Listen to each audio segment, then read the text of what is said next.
दूध का कर्ज। बंटू एक गरीब परिवार का लड़का होता है, जहां 2 वक्त के खाने और बंटू की स्कूल की फीस दोनों के लिए ही पैसे की कमी होती है। और बंटू के इंटर एग्जाम्स भी नजदीक होते हैं, इसलिए वो खुद अपनी पढ़ाई की खातिर घर घर जाकर सामान बेचना शुरू कर देता है। एक सुबह बंटू थैले में सामान भर के घर से निकलने को तैयार होता है। माँ, खाने के लिए कुछ है? अरे नहीं बेटा, आज शाम को पापा लेकर आएंगे। हाँ, माँ की बात पर बंटू भूखे पेट ही सामान बेचने निकल जाता है। वो सुबह से शाम तक घर घर जाकर सामान बेचता है, लेकिन अब भूख प्यास की वजह से काम करना मुश्किल हो जाता है। इस तरह काम पूरा नहीं हो पाएगा, और अगर बीमार पड़ गया तो एग्जाम्स के पहले फीस कैसे इकट्ठा करूंगा? ऐसा करता हूँ, अगले घर खाने के लिए कुछ मांग लेता हूँ।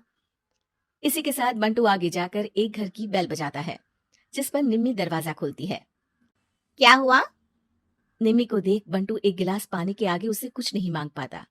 निम्मी उसे दरवाजा पर खड़ा छोड़ घर के अंदर चली जाती है और कुछ देर में एक बड़ा गिलास दूध लेकर बाहर आती है। ये देखकर बंटू हैरान रह जाता है। ये लो। अब पर मैंने तो पानी मांगा था। देखने से साफ पता चल रहा है कि तुम्हें भूख लगी है। इससे तुम्हें आगे काम करने की ताकत मिलेगी बेटा, पी लो। बंटू दूध पी लेता है। इसके लिए मैं आपको क्या दे सकता हूँ? तुम्हें मुझे कुछ देने की जरूरत नहीं है। माँ ने हमेशा सिखाया है कि इंसानियत की कोई कीमत नहीं होती। निमी की बात बंटू के दिल में घर कर लेती है। वो वहां से चला तो जाता है, लेकिन ये बात हमेशा के लिए याद रखता है। रात को घर पहुंचकर बंटू पैसों की गिनती शुरू कर देता है। स्कूल की फीस भरने के लिए तो ये पैसे बहुत ही कम है। कल से मुझे ज्यादा मेहनत करनी होगी। अगली सुबह से बंटू फिर एक बार पूरी मेहनत के साथ काम पर लग जाता है। देखते ही देखते कुछ समय बीतता है और अपनी मेहनत से बंटू एग्जाम्स के पहले ही स्कूल फीस भर देता है।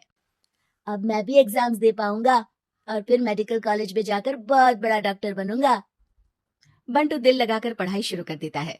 उसे एग्जाम्स में टॉप करने की वजह से कॉलेज की स्कॉलरशिप भी मिल जाती है और वो पढ़ाई करने दूसरे शहर चला जाता है। सर, इस स्कॉलरशिप से आपने मेरा सपना पूरा कर दिया। मैं आपको जितना भी थैंक यू बोलूं उतना कम है। बेटे, तुम ऑल टाइम टॉपर हो। तुम जैसे ब्राइट स्टूडेंट को अपने कॉलेज में एडमिशन देना हमारे लिए प्राउड की बात है। हमें पूरा भरोसा है कि एक दिन तुम अपने नाम के साथ साथ इस कॉलेज का नाम भी बहुत रोशन करोगे। इसी तरह 15 साल बीत जाते हैं और बंटू अपने शहर का मशहूर डॉक्टर बन चुका होता है। डॉक्टर, एक लेडी का कॉम्प्लिकेटेड केस आया है, जिस पर स्टडी करने के लिए सीनियर डॉक्टर ने सबको मीटिंग रूम में बुलाया है। केस की डिटेल्स क्या है? बंटू के पूछने पर नर्स उसे लेडी की सारी डिटेल्स बताती है, जिस पर बंटू उसके शहर का नाम सुनते ही चौंक कर भागता हुआ उसके कमरे में पहुंच जाता है, जहां वो निम्मी को देखते ही पहचान लेता है। उसके पीछे पीछे नर्स भी वहां पहुंच जाती है।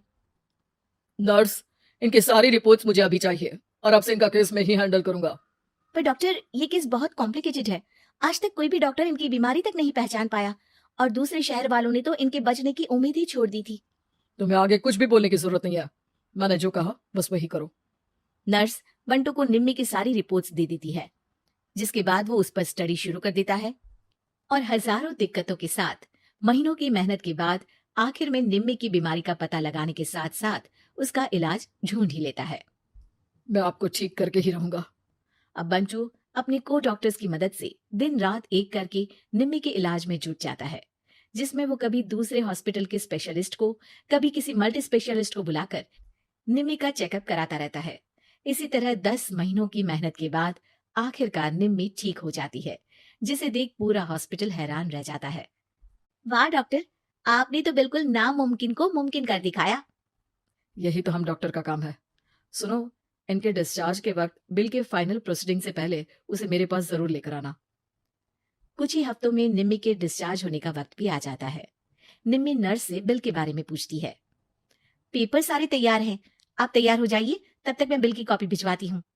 नर्स बिल लेकर पहले बंटू के पास जाती है, जिस पर वो बिल देखकर उस पर कुछ लिखता है और नर्स को वापस कर देता है।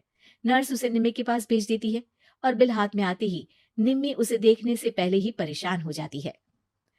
जाने कितने समय से मैं यही हूँ। शहर का सबसे बड़ा हॉस्पिटल है। बिल तो बहुत लंबा चौड़ा बन गया होगा, जिसे भरने में मेरी बची कुची पूरी जिंदगी बीत जाएगी। आखिर मैं ये सब कैसे करूंगी? डरते घबराते निम्मी बिल खोलती है तो उसकी नजर बिल के आखिर में लिखे एक नोट पर पड़ती है, जिस पर लिखा होता है, 1 गिलास दूध ने बिल पूरा कर दिया। और उसी के नीचे बंटू के सिग्नेचर भी होते हैं। ये पढ़कर निम्मी की आंखों से खुशी के आंसू बहने लगते हैं और भगवान का शुक्रिया अदा करके वो वहां से चली जाती है।